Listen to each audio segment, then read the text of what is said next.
صل على رسولنا صل على محمد صل على رسولنا صل على محمد صل على محمد صل على محمد صل على محمد صل على محمد صل على محمد صل.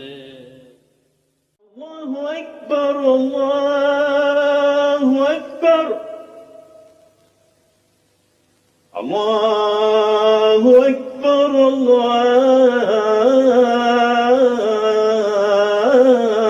الله أكبر أشهد أن لا إله إلا الله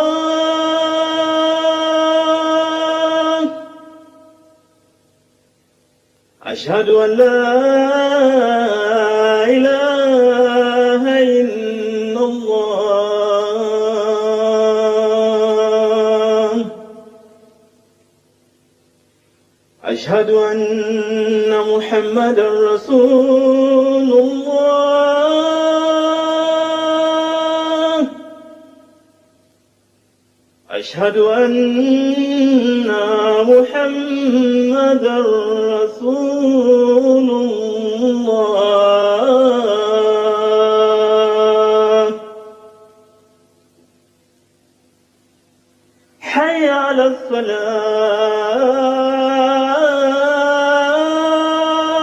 الصلاة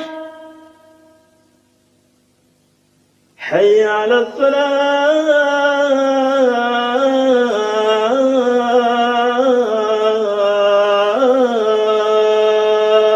الصلاة حي على الفلاح حي على الفلاح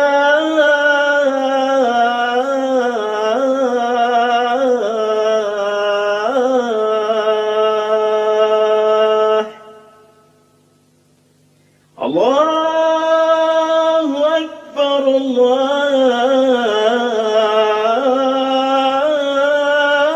الله أكبر لا إله إلا الله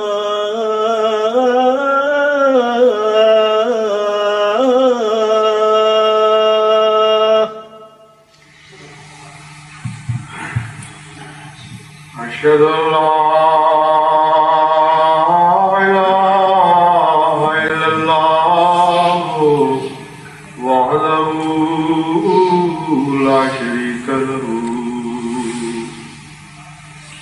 وأشهد أن محمدا عبده ورسوله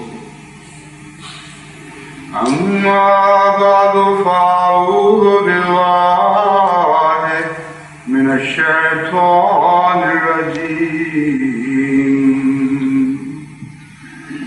بسم الله الرحمن الرحيم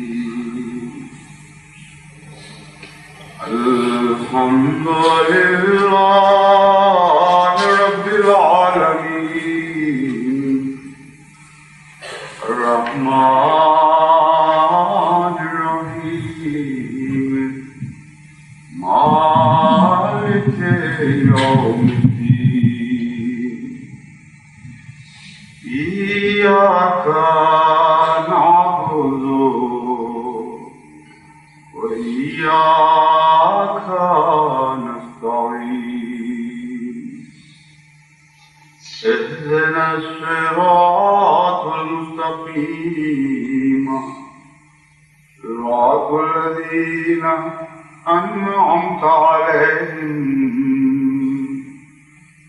غير المغضوب عليهم ولا الضالين.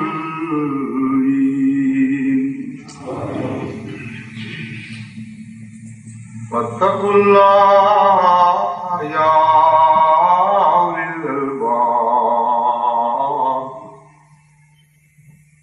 وللألباب الذين آمنوا قد أنزل الله إليكم ذكر الرسول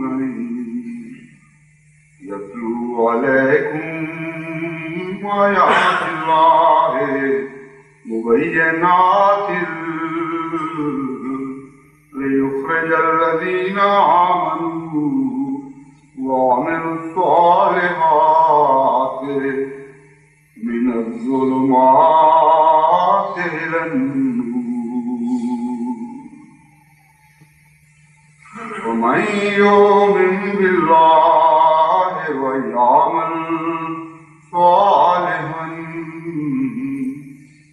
يدخله جنات تجري من تحتها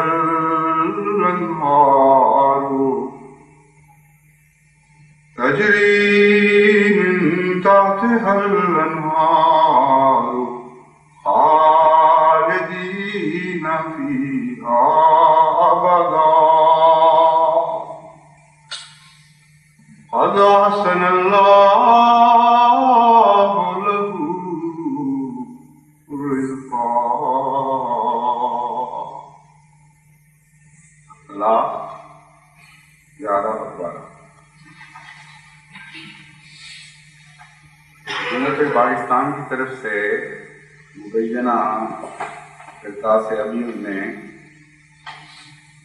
احمدیت اور حضرت اقدس مسیح موعود علیہ السلام پر جو اعتراضات اٹھائے گئے ہیں، آج کا خطبہ بھی انہی اعتراضات کے جوابات کے سلسلہ کا ایک حصہ ہے۔ آج 2 اعتراضات تو میں نے ایسے لیے ہیں جو پہلے بھی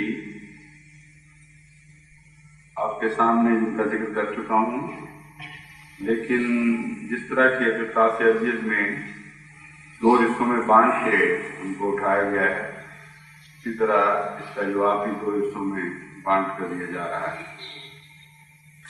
ایک تو عمومی اعتراض تھا مثلا کہ حضرت مسیح موعود علیہ السلام نے جہاد کے خلاف فتویٰ دیا اور انگریزوں کی خوشامد کی، اور صاف ثابت ہوا کہ وہ خود کاشتہ پودا ہیں یا جماعت احمدیہ خود کاشتہ پودا ہیں۔ اسی اعتراض کے کوئی اور رنگ میں اس طرح پیش کیا گیا ہے کہ سکھوں کے دور حکومت میں حضرت مرزا صاحب کے والد مرزا غلام مرتضیٰ نے انگریزوں کی بڑی خواہی اور خیر خواہی میں اس مفسدے کے دوران جو 1857 کا مفسدہ کہلاتا ہے، 50 گھوڑے اور 50 جنگجو سپاہی اپنی جیب سے اپنے خرچ سے فراہم کیے، اور اس طرح مسلمانوں کے خلاف ایک جہاد کے دوران ان کے والد نے انگریزوں کی مدد کی۔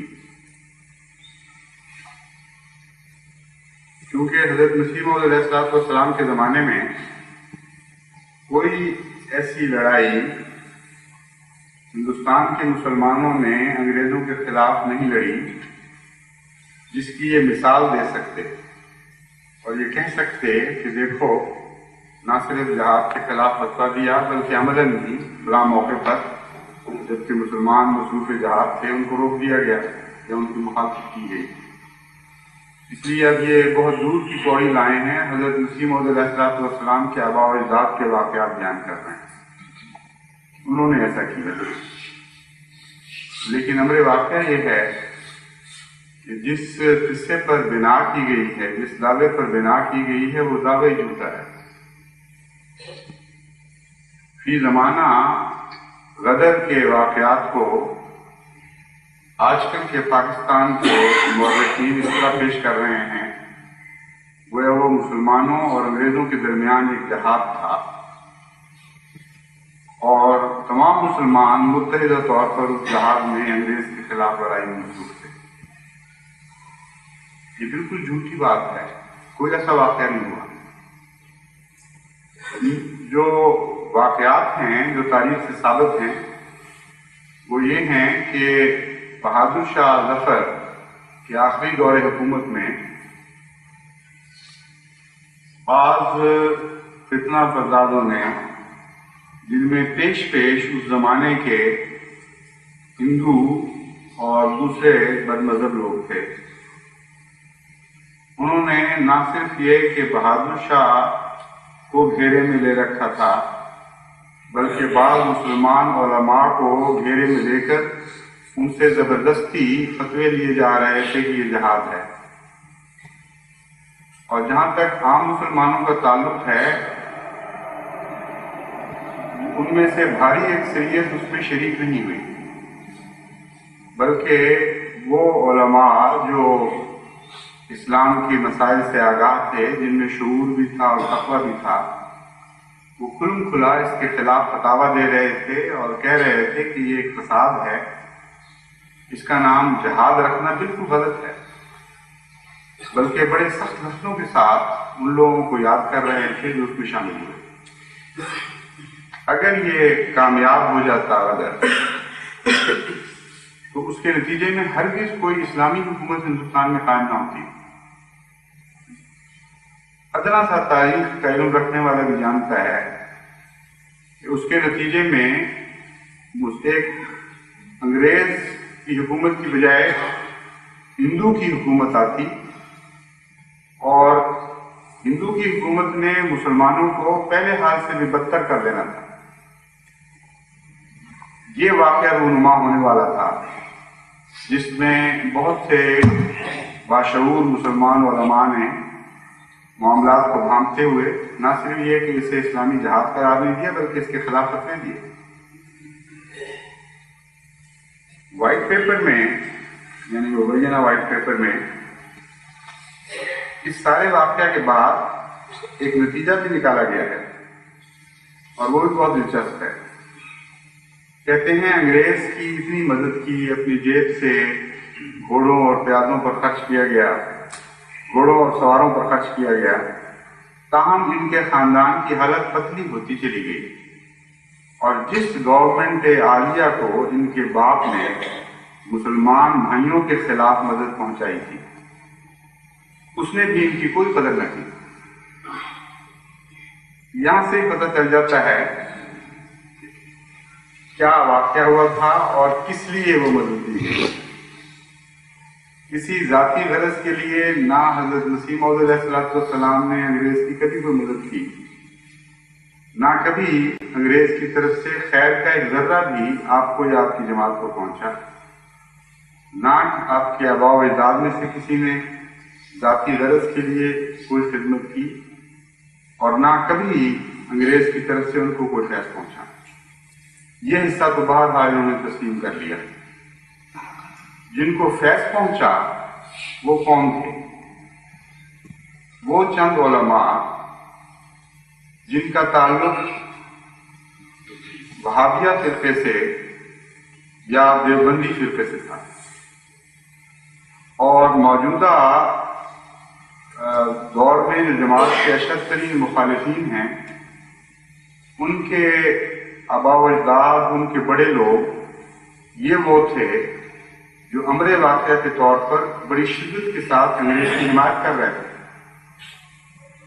اور بعض شیعہ علماء بھی تھے، وہ بھی بڑی شدت کے ساتھ انگریز کی حمایت کر رہے تھے، اور ان سب کو فیض بھی پہنچے۔ یعنی صرف یہ کوئی بھلائی کا کام نہیں تھا، بلکہ کسی قومی مسئلے کی وجہ سے نہیں تھا، بلکہ ذاتی اغراض بھی وابستہ تھے۔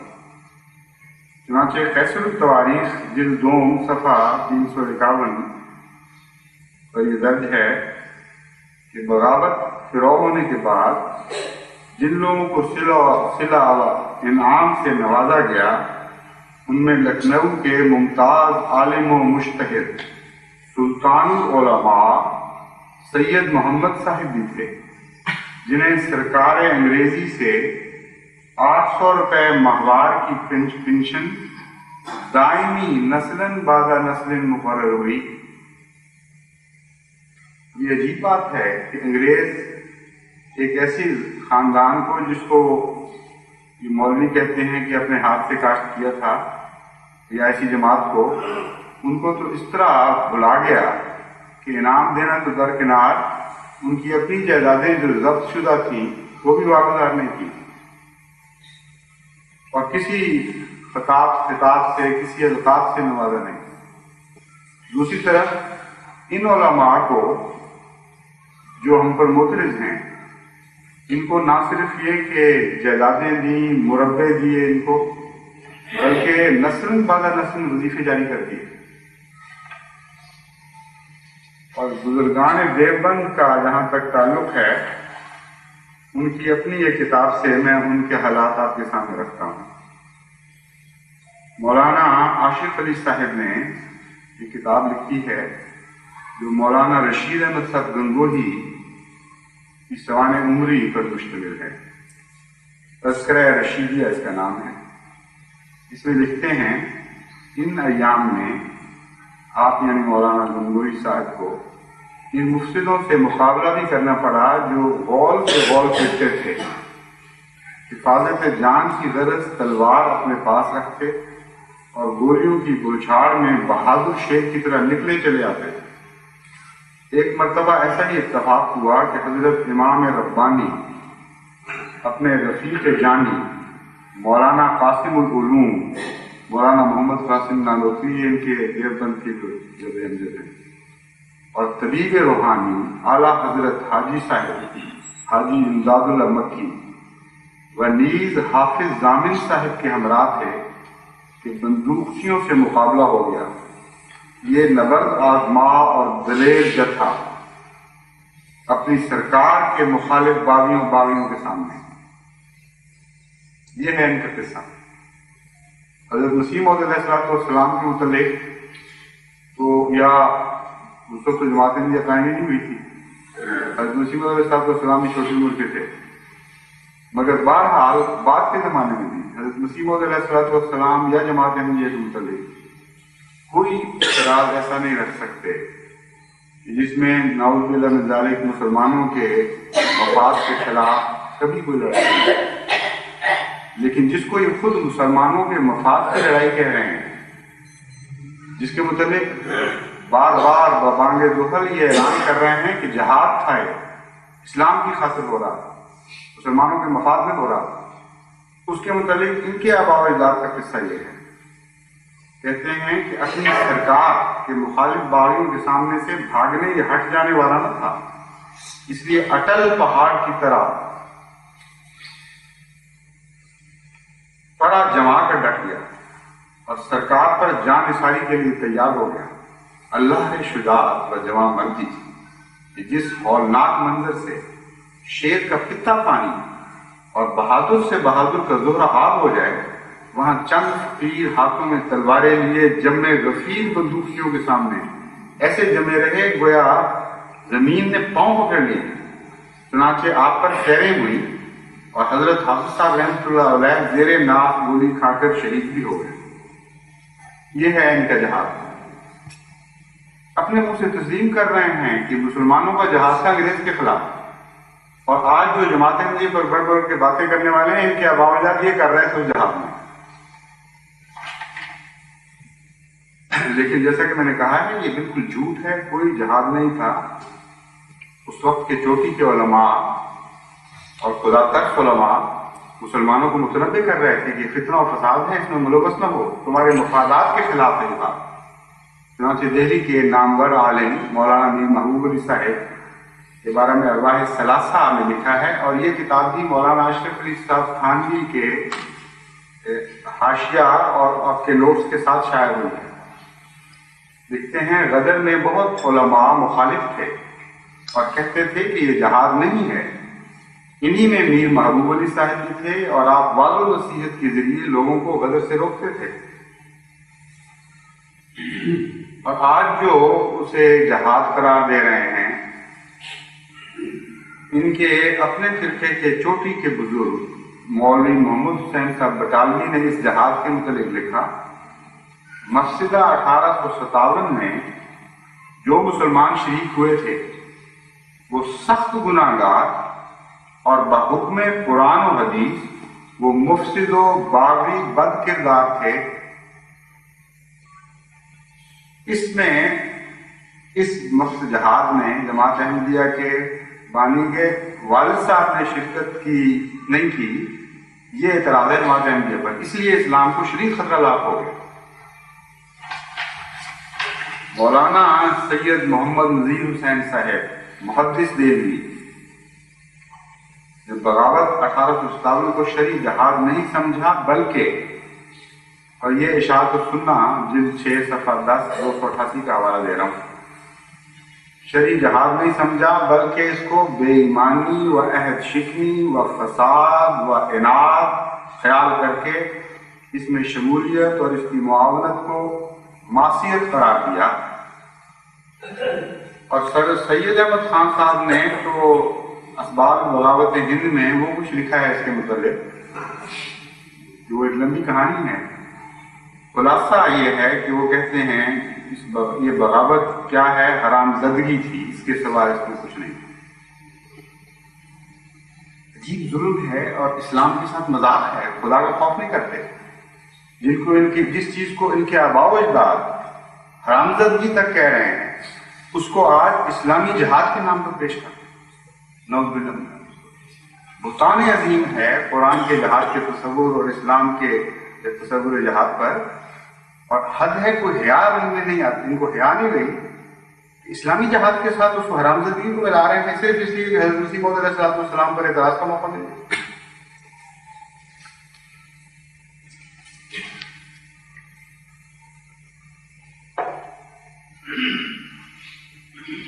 ایک اور اعتراض پہلے بھی اٹھایا جا چکا، پہلے اٹھایا تو خیر ضرورت سے یہی ہے، پہلے جو اس کے قصے کا جواب دیا جا چکا ہے.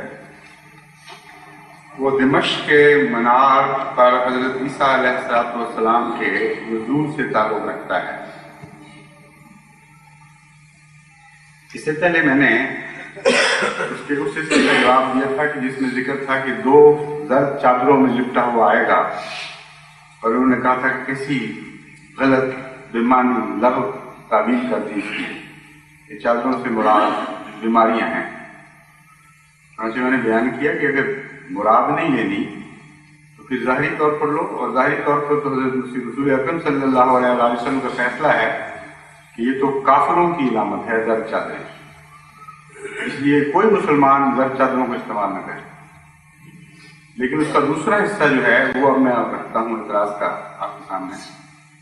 کہتے ہیں احادیث نبوی میں بڑی صراحت اور وضاحت سے بیان کیا گیا ہے کہ عیسیٰ ابن مریم دمشق میں اتریں گے اور مسلمانوں کو عظیم فریب کار الدجال کے فتنہ عظیم سے نجات دلائیں گے. لیکن مرزا صاحب اس حدیث کو مضحکہ خیز تعویل سے اپنے حق میں استعمال کرتے ہیں. اور آگے وہ تعویل ہے کہ دمشق سے مراد دمشق نہیں بلکہ مسیح دمشق ہے، اور مسیح سے مراد مسیح نہیں بلکہ مسیح مسیح ہے. کہتے ہیں اتنی مضحکہ خیز تعویلیں کرنے والا شخص کیا اسلام اور عالم اسلام کے لیے خطرہ نہیں؟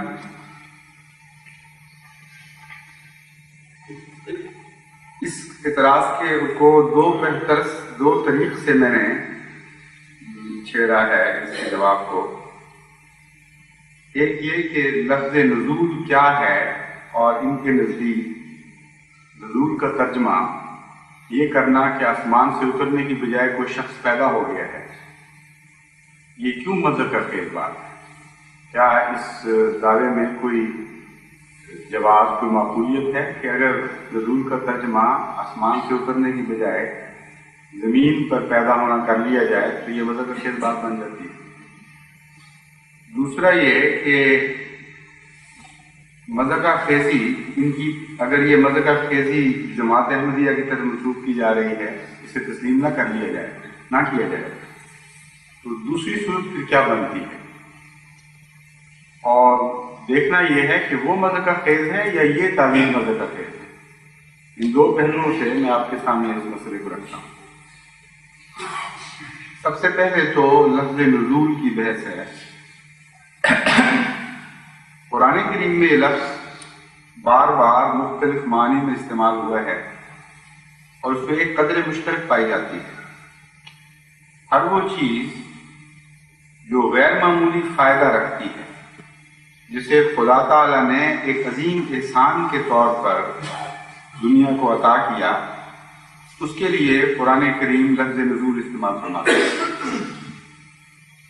اس کے علاوہ ظاہری طور پر کسی چیز کے گرنے کو بھی نازل ہونا کہا جاتا ہے، اس سے انکار نہیں، مگر کلام الہی کا ترجمہ یا کلام الہی کے معنی حاصل کرنے ہوں تو کلام الہی کی مثالوں بھی سے وہ سامنے آ سکتے ہیں یا روشن ہو سکتے ہیں۔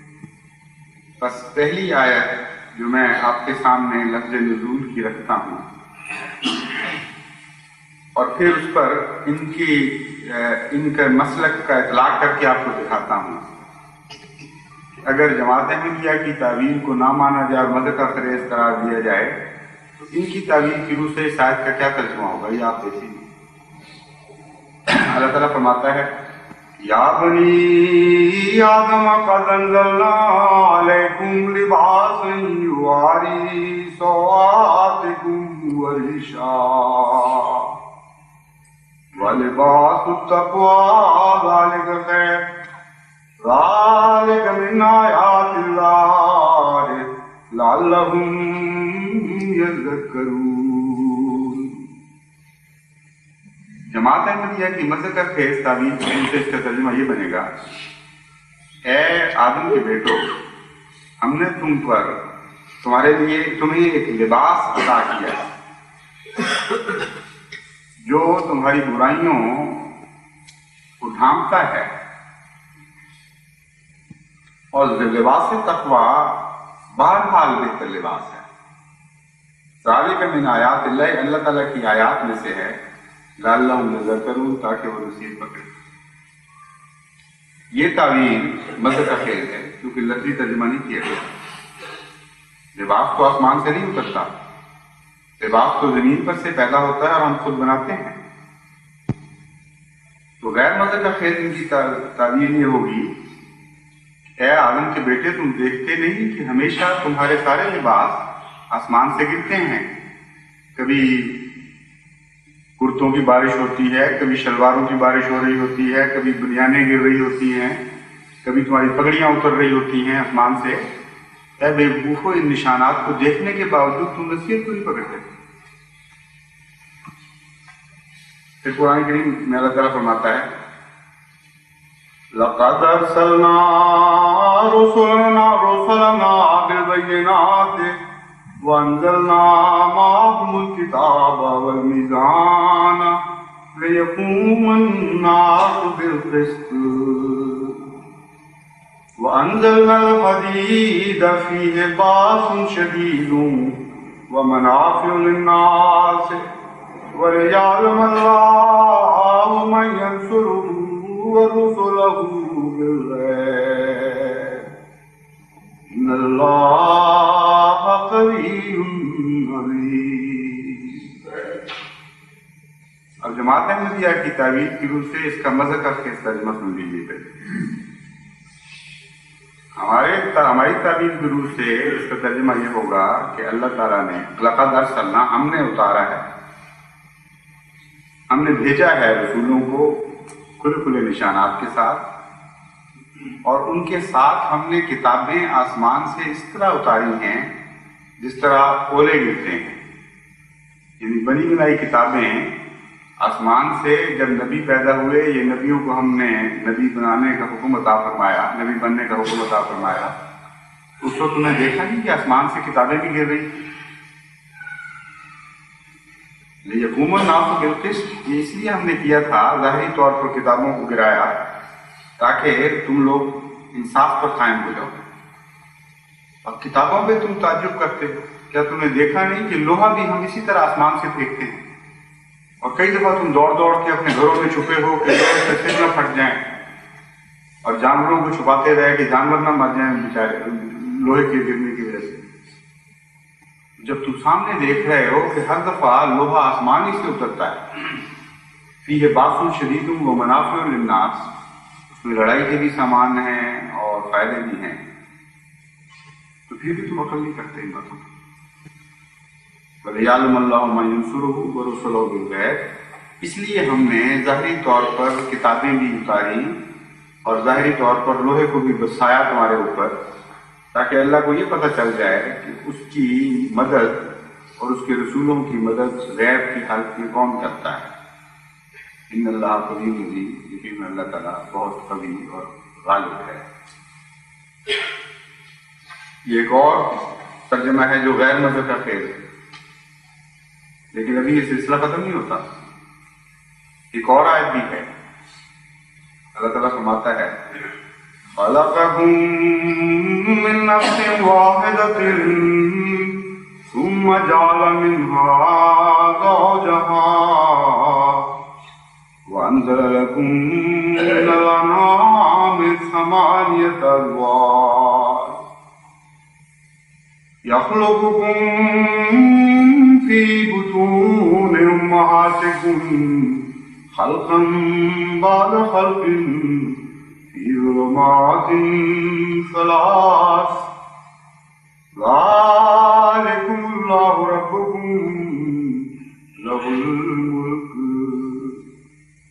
لا إله إلا هو وأنا تُؤْفَكُونَ۔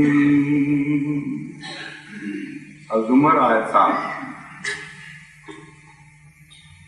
حکومت پاکستان کے نزدیک جماعت احمدیہ کا مذہب کا خیز ترجمہ اس آیت کا یہ بنے گا کہ خلقکم من نفس واحدۃ، تمہیں ایک ہی جان سے پیدا کیا، پھر تمہیں جوڑے بنایا، لیکن تمہیں تو اس طرح پیدا کیا۔ ہاں جانوروں کو جیسا کہ تم دیکھتے ہو صرف ایک دو کو نہیں بلکہ 8 جوڑوں کو ہم نے تمہارے سامنے آسمان سے اس طرح اتارا ہے جس طرح آسمان سے برف گرتی ہے یہ گرتی ہے۔ اور تم جانتے ہو کہ زمین سے جانور پیدا نہیں ہوتے بلکہ ہمیشہ آسمان سے گرا کرتے ہیں، جبکہ یخلقکم فی بطون امہاتکم، یہ تو ان کا ترجمہ ہے، معاف کرنا میں پہلے کر دیا ان کا۔ جماعت احمدیہ کا ترجمہ تو یہ ہے کہ خلقکم من نفس واحدۃ، تمہیں ایک جان سے پیدا کیا، جعل منہا زوجہا، اسی سے تمہارا جوڑا بھی پیدا کیا، پھر انزل لکم من الانعام ثمانیۃ ازواج، 8 جانور تمہارے لیے انعام میں سے ایسے پیدا کیے جو بے حد فوائد تمہارے لیے رکھتے ہیں اور خدا کی خاص عطا ہے۔ یخلقکم فی بطون امہاتکم خلقا بعد خلق، تمہیں بھی اللہ تعالیٰ اپنی ماؤں کے پیٹ میں کئی قسم کی تخلیق میں سے گزارتا ہے۔ 3 اندھیرے کے پردوں میں یہ واقعات چھپے ہوئے ہیں۔ ذالکم اللہ ربکم لہ الملک، یہ اللہ ہے تمہارا رب اور اسی کی بادشاہت ہے، اس کے سوا اور کوئی معبود نہیں۔ کہاں الٹے پاؤں پھرے جاتے ہو۔ یہ تو ترجمہ مذہب کا خیز ہے نا، لیکن غیر مذہب کا خیز ترجمہ یہ بنے گا، باقی تقریباً برابر ہوگا۔ لیکن جب انزل لکم من الانعام پہ پہنچیں گے مولوی تو ترجمہ یہ کریں گے کہ لفظ نزول آیا ہے، سوال ہی نہیں پیدا ہوتا اس کا ترجمہ یا تعبیر کرنے کا، اس سے تو قرآن کے ساتھ تمسخر شروع ہو جائے گا۔ لفظی ترجمہ ہم نے ضرور کر کے چھوڑنا ہے، اور لفظی ترجمہ یہ بنتا ہے کہ تمہارے سامنے 8 جانور جو انعام سے تعلق رکھتے ہیں وہ ہم نے اتارے ہیں، تم آسمان سے ان کو دیکھتے ہو گرتے ہوئے، ان کی بارشیں برستی ہیں، تم بھاگ بھاگ کے ان کو باندھتے ہو، گھروں میں لے کے جاتے ہو، اور پھر خدا کی قدرتوں کا انکار کر رہا ہے۔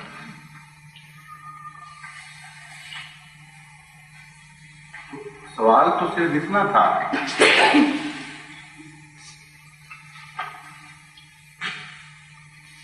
حدیث والے حصے میں بھی کہا گیا ہے کہ غیروں کے صرف میں نے ترجمہ پیش کر دیا تھا، اس لیے میں وہ بھی درست کر دوں۔ جہاں تک سورہ حدید کا تعلق ہے، انزل الحدیدہ، اسلامی جماعت احمدیہ کے نزدیک لفظ نزول چونکہ غیر معمولی فوائد کی چیزوں کے لیے استعمال ہوتا ہے، اس لیے جماعت احمدیہ کے نزدیک اس کا ترجمہ لوہے کا ظاہری طور پر اترنا ہرگز نہیں، بلکہ صرف اتنا ترجمہ ہے، حالانکہ وہ زمین سے نکلتا ہے کہ چونکہ خدا تعالیٰ نے انسان کے غیر معمولی فوائد اس کے ساتھ وابستہ فرما دیے ہیں، اس لیے وہاں لفظ نزول آیا ہے۔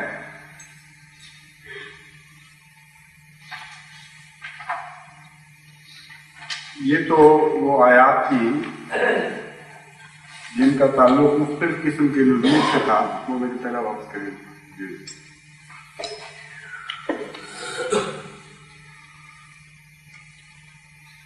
اور اب میں واپس آتا ہوں اسی حصے کی طرف جو حضرت مسیح موعود علیہ السلام پر اعتراض اٹھایا گیا ہے۔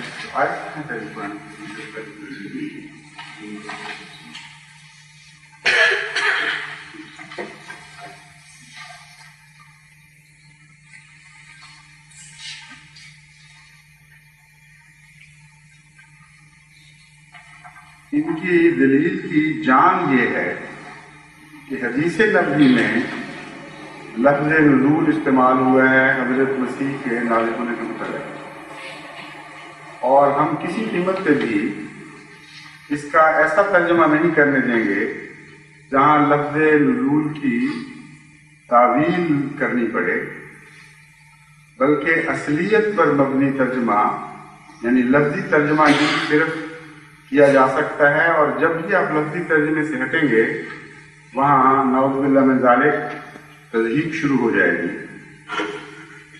اس لیے جماعت احمدیہ کے دلائل بالکل بودھے اور بے معنی اور مذہب کٹے گئے۔ ہمارے واقعہ یہ ہے کہ حضرت مسیح کے متعلق جو لفظ نزول ہے یہ تو حدیث میں آیا ہے، لیکن آن حضرت صلی اللہ علیہ وآلہ وسلم کے متعلق لفظ نزول قرآن کریم میں آیا ہے۔ جیسا کہ میں نے تلاوت کی تھی آپ کے سامنے، اللہ تعالیٰ فرماتا ہے ہم نے تم میں ذکر رسولہ کو نازل فرمایا، اور یہ امر واقعہ ہے کہ قرآن کریم کی روح سے سوائے حضرت صلی اللہ علیہ وآلہ وسلم کے کسی ایک نبی کے متعلق بھی لفظ نزول استعمال نہیں، لیکن ان کو چونکہ فہم نہیں ہے، یہ ظاہر پرست ہو چکے ہیں، اس لیے معارف سے کلیتاً ان کے ذہن خالی ہے، نہ کلام الہی کو سمجھتے ہیں، نہ عقل اتنی رکھتے ہیں کہ کلام الہی کا ایسا ترجمہ کریں جو اللہ کے وقار کے مطابق ہو، بلکہ ظاہر پرست ہونے کی وجہ سے اصرار ہوتا ہے کہ لفظی ترجمہ کیا جائے۔ اب سوال یہ ہے کہ یہ لفظ نزول مختلف صورتوں میں جو آیا ہوا ہے اس کی حکمت کیا ہے؟ میں آپ کو کھول کر بتاتا ہوں کہ جہاں تک دھاتوں کا تعلق ہے، لوہے کے سوا قرآن کریم میں کسی دھات کے لیے بھی لفظ نزول نہیں آیا، استعمال نہیں ہوا۔ بے شمار دھاتیں ہیں، لیکن خدا تعالیٰ نے لوہے کو چنا ہے یہ فرمانے کے لیے کہ اسے ہم نے نازل کیا ہے۔ جانور بھی انگنت ہیں، امر واقعہ یہ ہے کہ ان کی قسموں کا آج تک سائنسدان شمار نہیں کر سکے، لیکن سوائے انعام کے یعنی چوپایوں کے خدا تعالیٰ نے کسی جانور کے لیے لفظ نزول استعمال نہیں فرمایا۔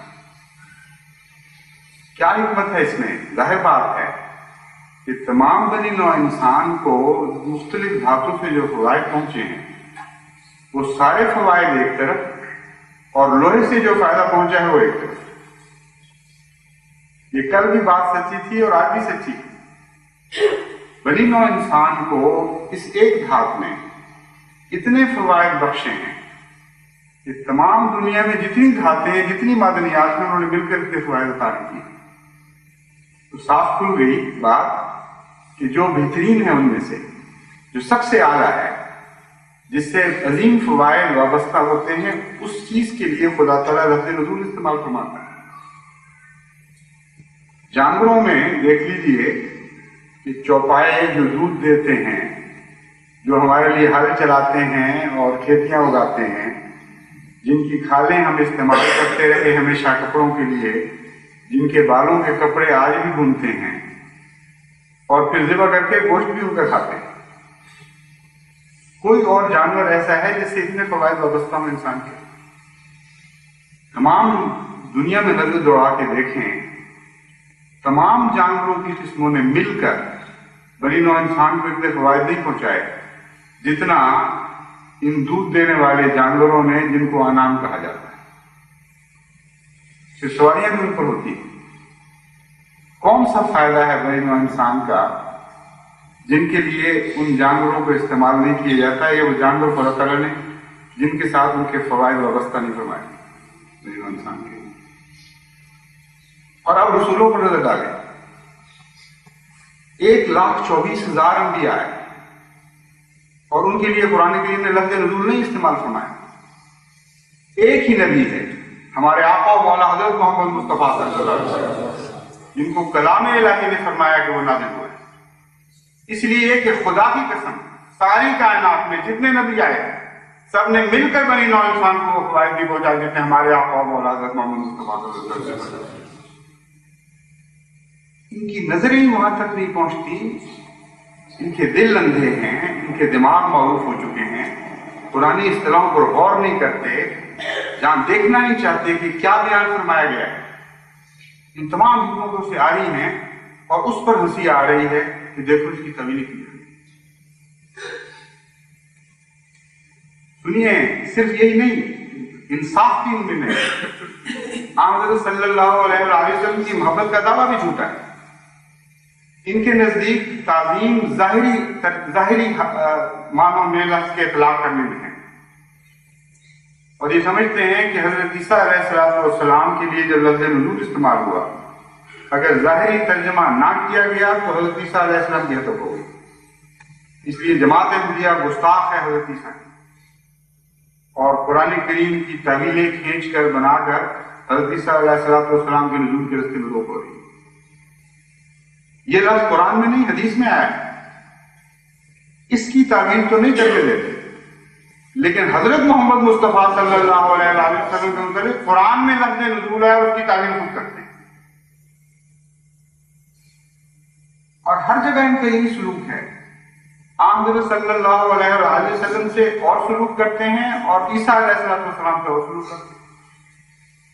زبانیں حضرت محمد مصطفیٰ صلی اللہ علیہ وسلم کی غلامی کا دعویٰ کرتی ہیں اور دل مسیح کی غلامی کا دم بھرتے ہیں۔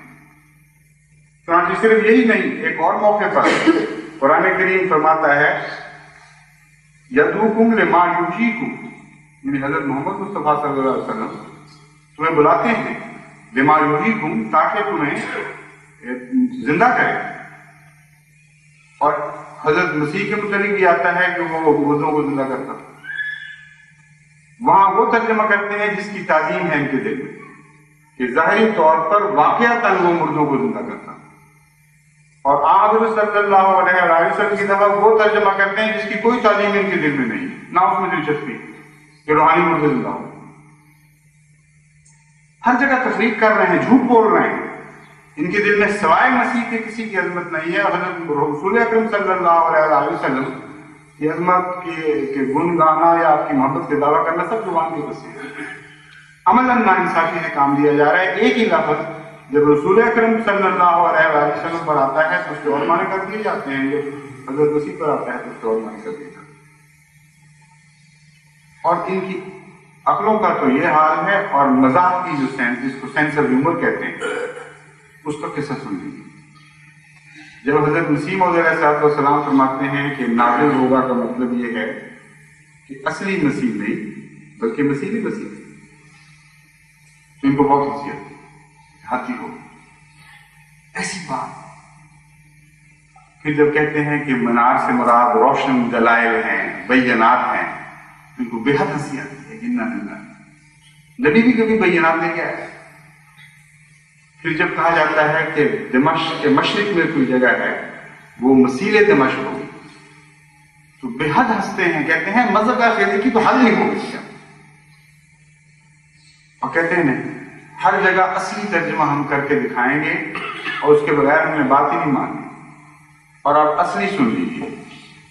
یہ واقعہ تو سارا ہنسی والا ہے کہ خدا کا کوئی نبی آسمان سے لٹکتا ہوا نہ اترے بلکہ پیدا ہو زمین سے اور بینات لے کر آئے، دلائل کے منار پر کھڑا اور صلح کا پیغام لے کر آیا، اور پرانے دمشق میں نہیں بلکہ اس کے ایک مسیح شہر میں وہ خدا تعالیٰ کی طرف سے بھیجا جائے. یہ ساری باتیں ہم مذہب کا خیر. اور ان کا تصور کیا ہے جو مذہب کا خیر نہیں؟ یہ کہتے ہیں کہ کم از کم 2000 سالہ بعد آئے، آسمان سے اس طرح اترے گا کہ اس نے 2 زرد چادریں پہنی ہوں گی جس طرح سادوں نے پہنی ہوں گی، اور 2 فرشتوں کے کندھوں پر ہاتھ رکھا ہوگا اور لٹکتا ہوا کسی وقت وہ دمشق میں اترے گا، اور لوگ دیکھ رہے ہوں گے سارے اور تالیاں بج رہی ہوں گی کہ آ گئے آخر مسیح. اور جب وہ اترے گا تو کیا کرے گا؟ یہ بھی آتا ہے کہ وہ شادی کرے گا اور اس کے بچے بھی ہوں گے. تو اب ہم یہ نہیں کہہ سکتے کہ وہ پہلے بیوی تلاش کر کے شادی کرے گا یا پہلے دوسرے کام کرے گا. دوسرے کام یہ بتاتے ہیں کہ اصلاح نفس کے لیے تو اس نے آنا ہی نہیں، اس نے تو سور مارنے آنا ہے. اس لیے آتے ہی وہ علماء سے فارغ ہو کر بیلوں میں گھس جائے گا اور ساری دنیا کی سور ختم کرے گا. 20 مار دے گا سوروں کے. ایک بیلے سے نکل کے دوسرے بیلے میں، دوسرے سے تیسرے بیلوں میں، ہر دریا کے دونوں کناروں پر پھرے گا، کبھی اس کنارے کبھی اس کنارے، اور کوئی دنیا میں ایک بھی سور باقی نہیں رہنے دے گا. پھر وہ فارغ ہوگا. پھر علماء کہیں گے الحمدللہ اب آ کے ہم سے کوئی خدا کی باتیں کو روحانیت کے قصے کرے گا. وہ چیز اگر نہیں کرے تو ابھی کام ہی ختم نہیں ہوتی. ابھی تو میں نے ایک دجال کو مارنا ہے، اور اس کے متعلق یہ کہتے ہیں کہ وہ بھی لفظی ترجمہ ہم نے کرنا ہے.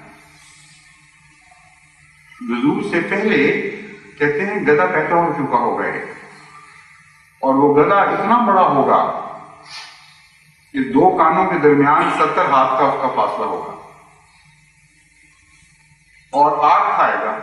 واقعہ اس پر ایک کانا جو بیٹھا ہوگا، اور وہ کانا جو اتنا اونچا ہوگا کہ اس کا سر بادلوں میں چھپا ہوگا، اور اسی گدھے کے پیٹ کے اندر لوگ بھی بیٹھیں گے. آپ کو ہنسی آتی ہوگی، آپ کی مذاق کی سینس نہیں ہے. علماء کی جو مذاق کی سینس ہے اس کے مطابق تو ذرا ہنسنے کی بات نہیں، بالکل صحیح اسی طرح ہوگا. ادھر مسیح اتر رہا ہوگا، ادھر گدھے پہ بیٹھا کانا سے جا رہے، ایک آنکھ سے دیکھ رہا ہوگا میں مارا گیا، آ گیا مسیح مجھے مارنے.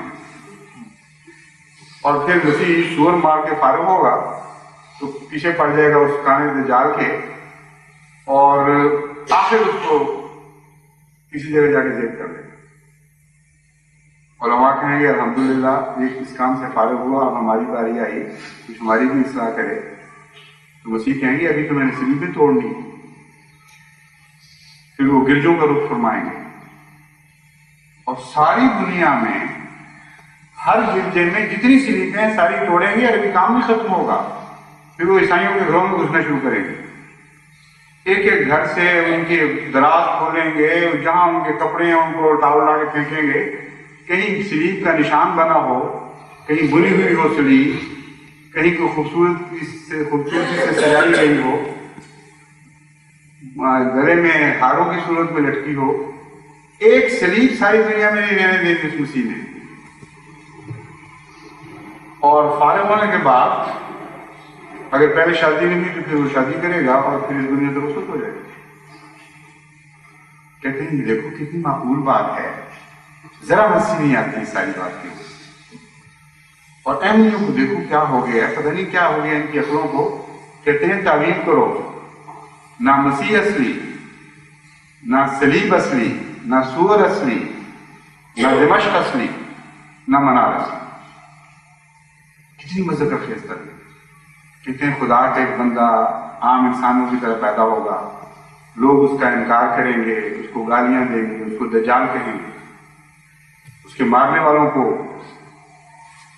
قتل کریں گے، ان کے بچوں کو ذبح کریں گے، ان کے گھر لوٹیں گے، اور جو مظالم انسان سوچ سکتا ہے جس طرح پہلے مسیح اور اس کے مارنے والوں پر روزے کے ساتھ بھی کیے جائیں.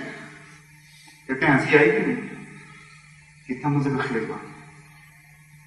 کہتے ہیں کہ وہ دنیا میں آہستہ آہستہ حکمت کے ساتھ، محبت کے ساتھ، پیار کے ساتھ دین حق کو پھیلائے گا، دلائل دے گا صلیب کے خلاف، اور اتنے عظیم دلائل دے گا کہ صلیب کو توڑ دے گا۔ پھر وہ ایسی تقویٰ کی باتیں کرے گا کہ اس سے گندگیاں صاف ہوں گی اور سور صفت لوگ انسان میں بننے شروع ہو جائیں گے، اور وہ تہذیب جسے سور کی تہذیب کہا جاتا ہے، اس تہذیب کے خلاف وہ جہاد شروع کر دے گا، اور اس طرح سور مارنے لگے گا۔ پھر وہ ان قوموں کے خلاف نکلے گا جن قوموں نے دجل پھیلایا ہوا ہے دنیا، جن کی داہنی آنکھ تو روشن اندھی ہے اور روحانیت سے آ رہی ہے، اور بائیں آنکھ جو دنیا کی آنکھ ہے وہ بڑی روشن ہے، دنیا میں عظیم الشان ترقی کر چکے ہیں، ان کے مذہب کے خلاف وہ جہاد کرے گا اور اسلام کے غلبے کے وہاں سامان کرے گا، ان کے ملکوں تک پہنچے گا اور وہاں سفید پرندے پکڑے گا، اس کے غلام دنیا میں ہر جگہ پہنچیں گے اور عیسائیوں سے ٹکر لیں گے۔ یہ کتنی مذہب خیز ہے، حدی ہو گئی ہے یہ سمجھتے۔ اگر وہی عقل ہے جو تمہاری ہے اور یہی بے وقوفی جو ہماری ہے، تو خدا کی قسم ہمیں لاکھ مرتبہ تمہاری عقل سے اپنی بے وقوفی زیادہ ہے، کیونکہ اسلام اور بانی اسلام کی اس میں شان ہے، اس میں شان نہیں۔ تم نے اپنی جہالتیں حضرت محمد مصطفیٰ صلی اللہ علیہ وسلم کی طرف منسوخ کرنی شروع کر دی، تم نے اپنے دماغ کی تاریخیاں قرآن کی طرف منسوخ کرنی شروع کر دی، اور وہ جو روشنی پہ مینار پر نازل ہوا، جس نے آ کر تمہیں روشنی عطا کی اور تمہاری عقلوں کو روشنی دینے کی کوشش کی، وہاں تم نے اپنے دروازے سارے بند کر لیے اور ہنس رہے ہو بیٹھے ہوئے اندھیروں پہ بیٹھے ہوئے، اندھیروں میں بیٹھے ہوئے، رات کی تاریکی میں گھیرے ہوئے، دن پر ہنس رہے ہو اور کہتے ہو کیسا مذہب، کیسی مذہب کا خیر بات ہے، یہ سورج سنائے۔ اس پر تو سوائے اس کے کچھ نہیں کہا جا سکتا۔ ہم علی قلوبہم اقفالھا، معلوم ہوتا ہے کہ دلوں کے تالے پڑ چکے ہیں۔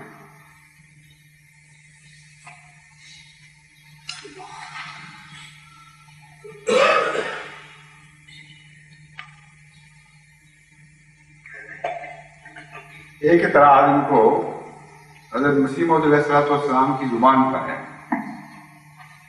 کہتے ہیں ان کو تو اردو نہیں اچھی لکھنی آتی، اور چونکہ حضرت مرزا صاحب کو لکھنا نہیں آتا، کہتے ہیں ایک تو دیکھو ذرا تحریروں کو پڑھنا ایک خشک اور غیر دلچسپ مشغلہ ہوتا ہے۔ مرزا صاحب کی تحریروں کو پڑھنا اور غیر دلچسپ مشغلہ ہوتا ہے، کیونکہ ان کی تحریروں میں نہ تو علمی رنگ ہوتا ہے، نہ ادبی چاشنی، مسائل سے نمٹنے کا ان کا انداز بڑے خوشخصا تھا، اور ان کی تحریر تیسرے درجے کی زمانہ وسطیٰ کی تحریروں کی طرح تھی۔ وہ اپنے مخالفین کو دل کھول کر کوستے اور کبھی گالیاں دینے سے بھی دریغ نہیں کرتے۔ ان کی بہت سی تحریریں نام نہاد پیشگوئیوں سے بھری پڑی ہیں جو ان کے مخالفین کی موت کے بارے میں ہوتی ہیں۔ ایک یہ خطرہ ہے عالم اسلام کو کہ جس نے دعویٰ کیا ہے اس کو اچھی اردو نہیں لکھنی آتی، اس کی زبان خوشخصی، تو مزہ نہیں، کوئی چٹکلے نہیں۔ کہتے ہیں کتنا شدید خطرہ لاحق ہو گیا عالم اسلام کو، اور یہ بھی جھوٹ، اول سے آخر تک جھوٹ۔ ہم اگر تعریف کریں، ہم تو عاشق ہیں مسیح موعود علیہ السلام کی تحریروں کے، ہم تو ایک ایک لفظ کے اوپر غلط کرتے ہیں اور ہماری روح میں نئے ولولے پیدا ہوتے ہیں، نئی زندگیاں عطا ہوتی ہیں۔ یہ تو نہیں مانیں گے ہماری باتیں۔ پھر ان کے علماء سے پوچھتے ہیں، ان علماء سے جو کسی زمانے میں تقویٰ کا اعلیٰ معیار رکھتے تھے، ان کے مصنفین سے پوچھتے ہیں، ان کے چوٹی کے اردو دانوں سے پوچھتے ہیں، وہ جن کی تحریریں تمام ہندوستان میں مشہور اور مرغوب ہوئی، ان سے پوچھتے ہیں کہ حضرت مسیح موعود علیہ السلام کی تحریریں جب تم پڑھا کرتے تھے تو تم پر کیا اثر ہوتا تھا؟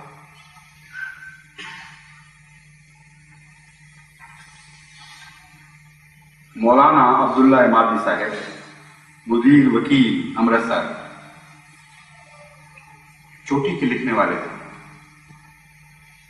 صاحب قلم انشاء پرداز، اور بہت عمدہ تحریر تھی۔ اسی تحریر سے آپ اندازہ لگا لیں گے کہ ان کا معیار کتنا بلند ہے۔ حضرت مسیح موعود علیہ السلام کی تحریروں کو انہوں نے کس نظر سے دیکھا؟ وہ کہتے ہیں وہ شخص بہت بڑا جس کا قلم سحر تھا اور زبان جادو.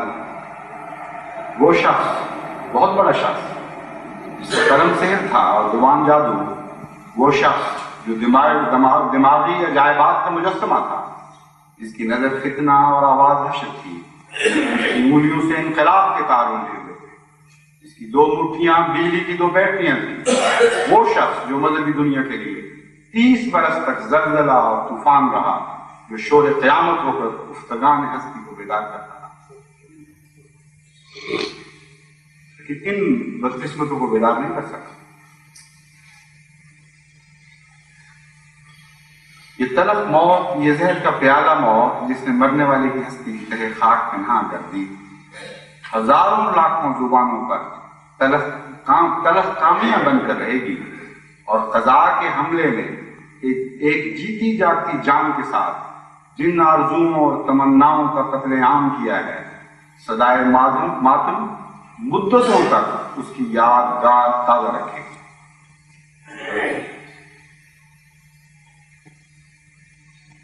پھر فرماتے ہیں ایسے لوگ جن سے مذہبی یا عقلی دنیا میں انقلاب پیدا ہو ہمیشہ دنیا میں نہیں آتے. یہ نازش فرزندان تاریخ بہت کم منظر عالم پر آتے ہیں، اور جب آتے ہیں تو دنیا میں انقلاب پیدا کر کے دکھا جاتے ہیں. مرزا صاحب کی سیرت نے ان کے بعض دعوی اور بعض معتقدات سے شدید اختلاف کے باوجود ہمیشہ کی مفارقت پر مسلمانوں کو ان تعلیم یافتہ روشن خیال مسلمانوں کو محسوس کرا دیا کہ ان کا ایک بڑا شخص ان سے جدا ہو گیا.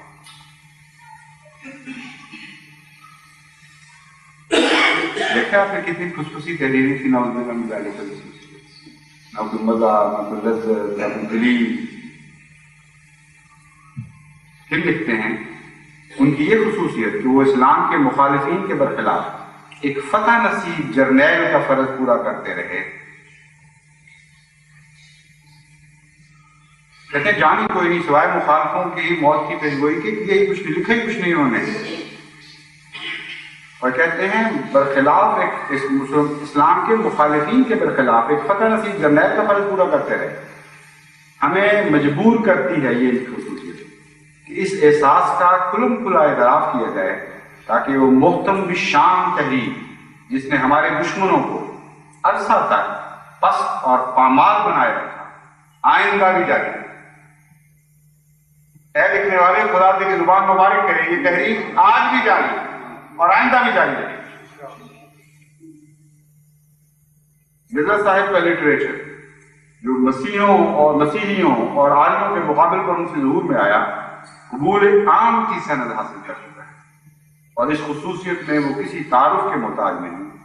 اس لٹریچر کی قدر و عظمت آج جب کہ وہ اپنا کام پورا کر چکا ہے ہمیں دل سے تسلیم کرنی پڑتی ہے، اس لیے کہ وہ وقت ہرگز لوح قلب سے نسیم منسیہ نہیں ہو سکتا جبکہ اسلام مخالفین کی یورشوں میں گر چکا تھا، اور مسلمان جو حافظ حقیقی ترقی کی طرف سے عالم اسباب و وسائط میں حفاظت کا واسطہ ہو کر اس کی حفاظت پر معمور تھے، اپنے قصوروں کی پاداش میں بڑے سسک رہے تھے، اور اسلام کے لیے کچھ نہ کرتے تھے یا کر سکتے تھے.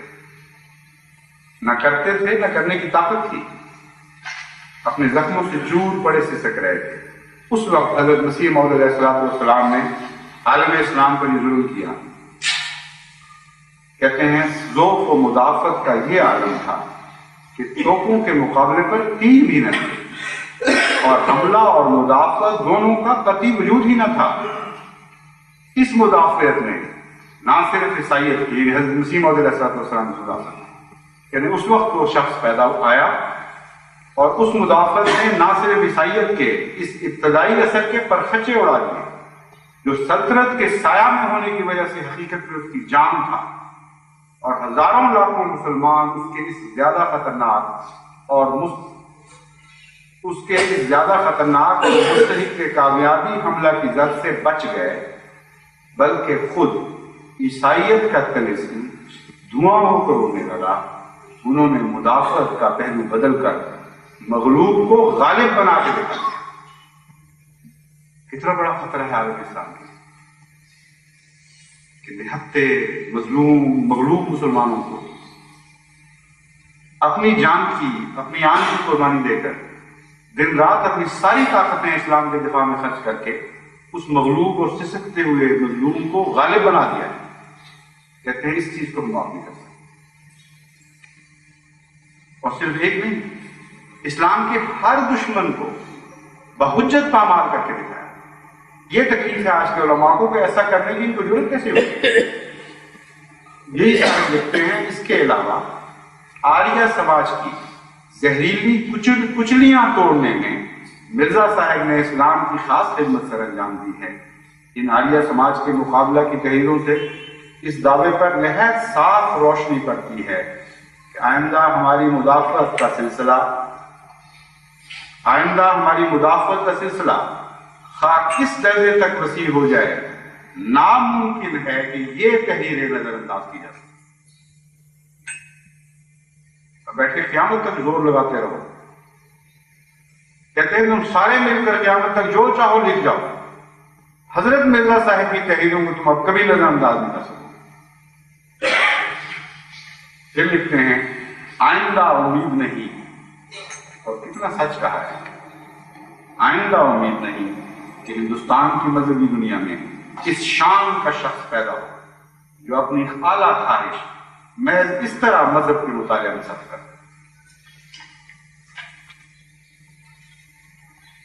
پھر اخبار وکیل ہی میں 30 مئی 1908 کو حضرت مسیح موعود علیہ الصلوۃ والسلام کے متعلق ایک مقالہ لکھا گیا.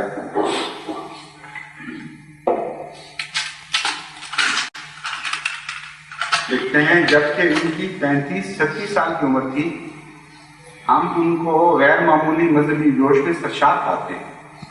وہ ایک سچے اور پاک باز مسلمان کی طرح زندگی بسر کرتا ہے. اس کا دل دنیاوی کششوں سے غیر متاثر ہے.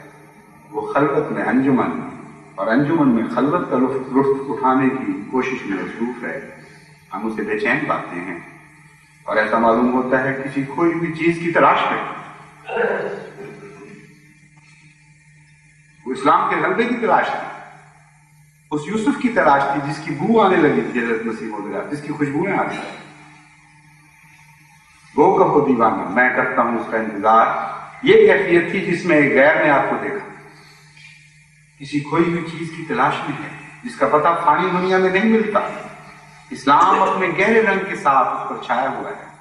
کبھی وہ آریوں سے مباحثہ کرتا ہے، کبھی حمایت اور حقیقت اسلام میں وہ بسیط کتابیں لکھتا ہے.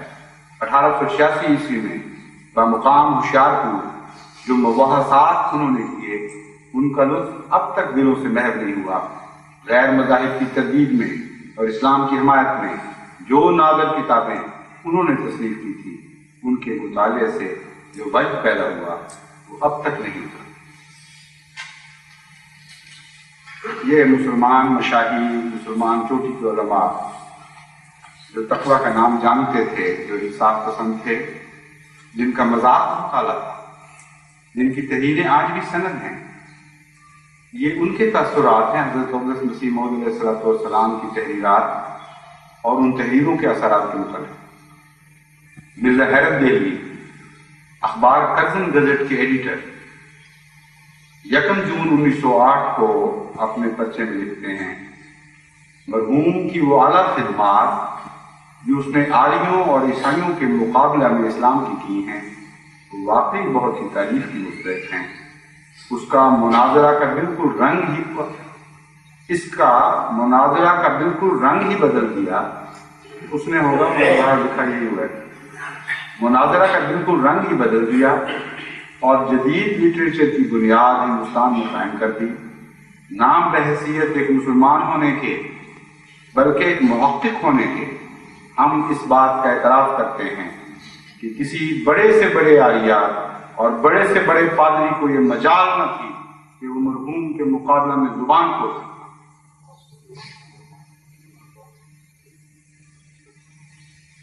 بڑے سے بڑے آریہ اور بڑے سے بڑے پادری کو یہ مجال نہ تھی کہ وہ مرحوم کے مقابلہ میں زبان کھول سکتا. جو بے نظیر کتابیں آریوں اور عیسائیوں کے مذاہب کے رد میں لکھی گئیں اور جیسے دندان شکن جواب مخالفین اسلام کو دیے گئے، آج تک معقولیت سے ان کا جواب ہم نے تو نہیں دیا۔ یہی تکلیف ہے حکومت پاکستان کی، ایسی تحریریں لکھ دیا کہ جس کے نتیجے میں آج تک نہ آریوں کو جواب بنا، نہ عیسائیوں کو جواب بنا، دندان شکن جواب ان کو جواب دیے اسلام کے خلاف۔ اتنا بڑا خطرہ عالم اسلام کا۔ اور لکھتے ہیں کہ سوائے اس کے کہ بدگمانی کرتے تھے نعوذ باللہ من ذالک مخالفوں کے سامنے، اور کوئی کام ہی نہیں تھا تحریرات۔ حد ہو گئی ہے جہالت کی، نہیں واضح جھوٹ، عمدن جانتے ہوئے دیکھتے ہوئے کلیتاً بہتان تراشی سے کام لیا جاتا ہے۔ یا پھر کبھی کوئی کتاب نہیں پڑھی اور گھر بیٹھے ایک عبارت لکھی جا رہی ہے جو سوائے دجل کے اور کوئی بھی مقام نہیں رکھتی۔ اب سنیے کون گالیاں دیا کرتا تھا، کچھ مثالیں میں بعد میں بھی دوں گا۔ یہی مرزا حیرت دہلوی مناظرے کے رنگ بتا رہے ہیں کیا تھے، حضرت مسیح موعود علیہ السلام کی طرف سے کیا منصہ شہود پہ ابھر رہا تھا، اور مخالفین کی طرف سے کیا حربے استعمال ہو رہے تھے۔ کہتے ہیں ان کا جواب ہم نے تو نہیں دیکھا، سوائے اس کے کہ آریہ نہایت بد تہذیبی سے اسے یا پیشوایان اسلام یا اصول اسلام کو گالیاں دیں، مگر اس کے قلم میں اس قدر قوت تھی کہ آج سارے پنجاب بلکہ بلندی ہند میں بھی اس قوت کا کوئی لکھنے والا نہیں۔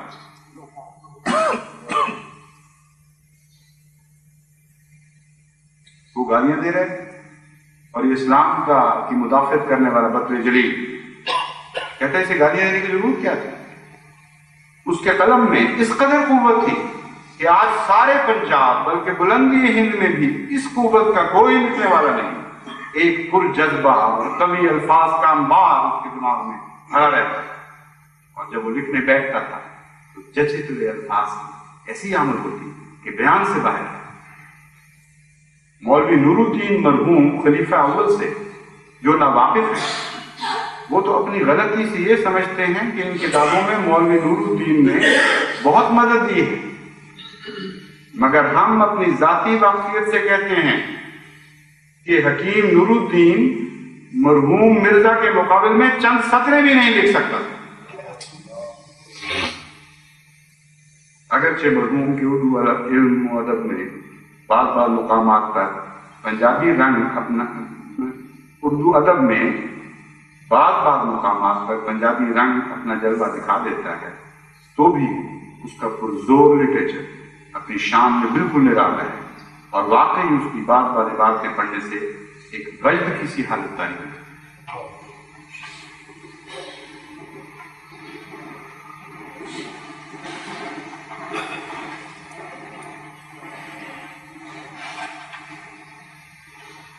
اور تہذیب النسواں لاہور کے سید ممتاز علی صاحب امتیاز لکھتے ہیں، مرزا صاحب مرحوم نہایت مقدس اور برگزیدہ بزرگ تھے، اور نیکی کی ایسی قوت رکھتے تھے جو سخت سے سخت دلوں کو تسخیر کر لیتی تھی۔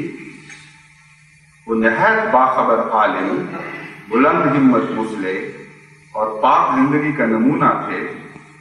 ہم انہیں مذہباً مسیح موعود تو نہیں مانتے تھے، لیکن ان کی ہدایت اور رہنمائی مردہ روحوں کے لیے واقعی مسیحائی تھی۔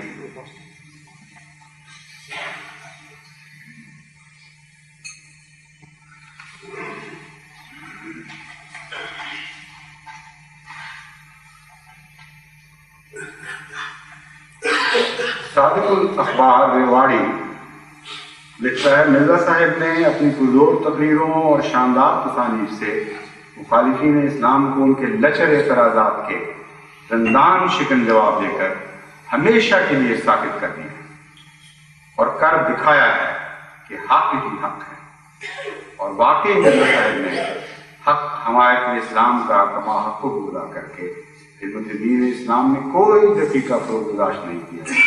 انصاف متقاضی ہے کہ ایسے اولو العزم حامی اسلام اور معین المسلمین، فاضل اجل، عالم بے بدل کی ناگہانی اور بے وقت موت پر افسوس کیے تھے۔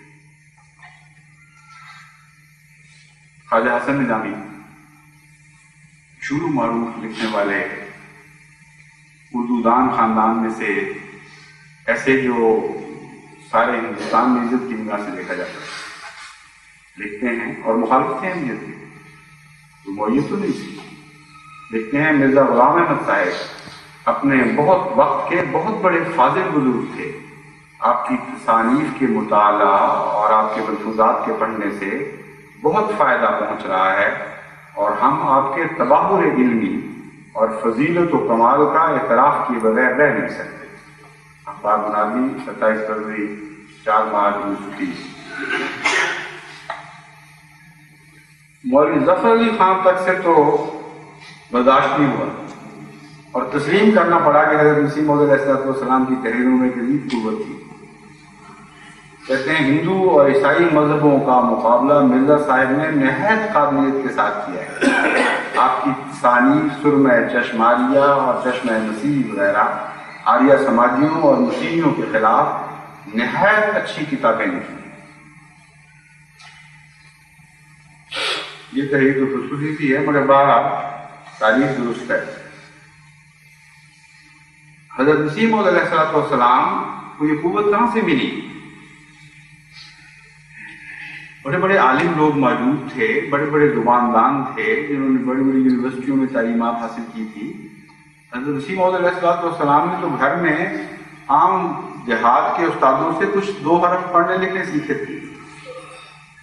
کہاں سے یہ قابلیت پیدا ہوئی؟ کہاں سے غیر معمولی قوت اور شوقت پیدا ہوئی؟ حضرت مسیح موعود علیہ السلام سے پوچھتے ہیں تو معلوم ہوتا ہے کہ اپنی طرف اس میں سے ایک ذرہ بھی منسوخ نہیں فرماتے۔ جانتے ہیں کہ میں تھا غریب و بے کس و گمنام و کوئی نہ جانتا تھا کہ ہے خالی، میرے وجود کی بھی کسی کو خبر نہیں، میری تو کچھ بھی نہیں، میرا خدا ہے جو مجھے قوت بخشا ہے، وہی ہے جس نے مجھے بھیجا ہے، وہی میری زبان پر معرف جاری کرتا ہے، وہی میرے قلم میں عظیم قوتیں عطا کرتا ہے، اور ایسے معرف اس سے بہتے ہیں کہ جیسے الزم کے معرف سے اس کا وابستہ ہو، اور وہ اس سے موتی اگالتا چلا جاتا ہے، اگالتا چلا جاتا ہے۔ یہ ہے نقشہ جو حضرت مسیح موعود علیہ السلام کا اپنے متعلق ہے کہ میں کچھ بھی نہیں، میری ذات کی کوئی حقیقت بھی نہیں ہے، میری تعلیم کچھ نہیں، تم اگر میری تعلیم یا میری ذات کے اوپر ہنستے ہو تو جو چاہو کرو، لیکن جس قادر مطلق، جس خالق کائنات کے ساتھ میرا تعلق ہے اس پر کیسے ہنسنے کی ضرورت کرو؟ اور یہ تحریریں، یہ کلام ثبوت ہے اس بات کا کہ میرا تعلق سرچشمہ عرفان سے۔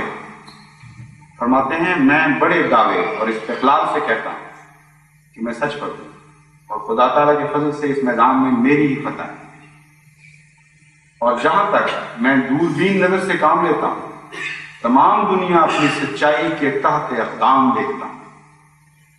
یہ وہ تحریر ہے جو ان کی نظر میں خصوصی ہے۔ اب آگے چل کے سنیے اس کی شان، اس کی شوق۔ یہ کلام ہی بالکل نرالا ہے، عام انسانی کلام ہے ہی نہیں۔ حقیقت میں اس زبان سے خدا بولتا تھا، تب اس میں ایک عظیم قوت اور عظیم شان پیدا ہو جاتی ہے۔ جہاں تک میں دوربین نظر سے کام لیتا ہوں تمام دنیا اپنی سچائی کے تحت اقدام دیکھتا ہوں۔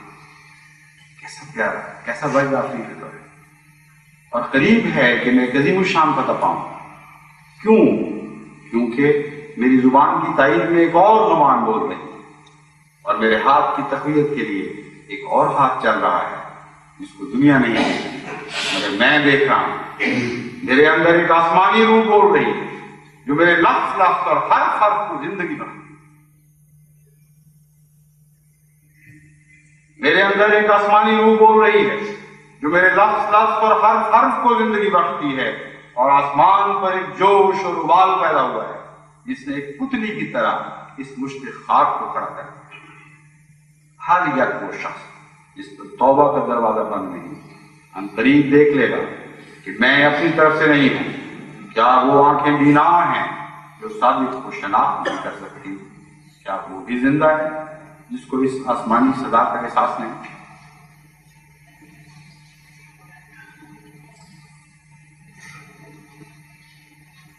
حضرت اقدس مسیح موعود علیہ السلام کے اس اقتباس کے بعد اب کچھ اور کہنے کی گنجائش نہیں رہتی سوائے اس کے کہ صرف اتنا کہوں، شرم تم کو مرد نہیں۔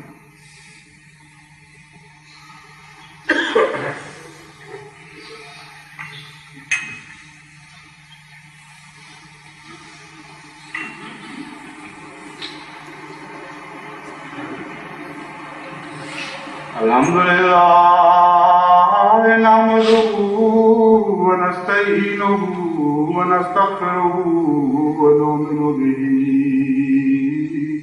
ونتوکل علیہ ونعوذ باللہ من شرور انفسنا ومن سیئات اعمالنا من یهده اللہ فلا مضل له ومن يضلله فلا هادي له ونشهد ان لا اله الا الله وحده لا شريك له ونشهد ان محمدا عبده ورسوله عباد اللہ رحمكم اللہ ان اللہ یامر بالعدل والإحسان وإیتاء ذی القربى وینہی عن الفحشاء والمنکر والبغی یعظکم لعلکم تذکرون اذکروا اللہ یذکرکم وادعوہ یستجب لکم ولذکر اللہ اکبر۔